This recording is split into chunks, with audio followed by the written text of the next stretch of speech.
मोने काय पाहू राहिली तू? मी नारळ पाहते बघ मामा, किती छोटे. याच्यात पाणी निघत नाही, याच्यात नाही निघणार पाणी.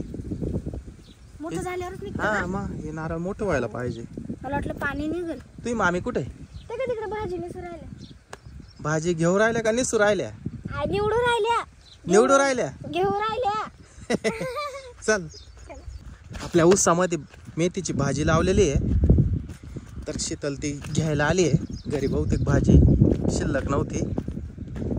चला बघू आपण भाजी आहे का नाही. आहे. तुरळक अशी आलेली आहे भाजी. मामी हे नारळ पण किती छोट आहे.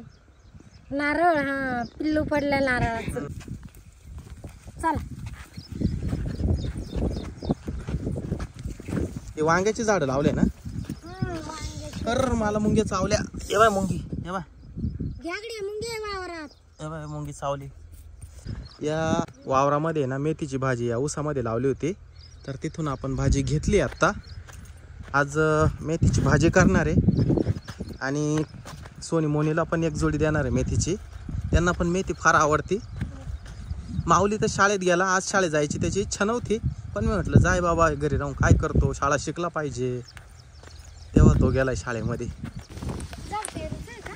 पेरूच आहे, कच्चे पेरू पण ते. हे पण पेरूचं झाड आहे. सोनी मोनीने एवढी भाजी निसून ठेवली, तर आता शीतल अगदी 10 मिनिटामध्ये भाजी बनवणार आहे मेथीची. 12:15 वाजले आता. तिखट बनव ना. हा तिखट, एकदम तिखट. हा मामी आम्हाला चहाची तलब झाली, चहा बनवा ना. मला चहा प्यायचं, चहा करा ना एकदा. आई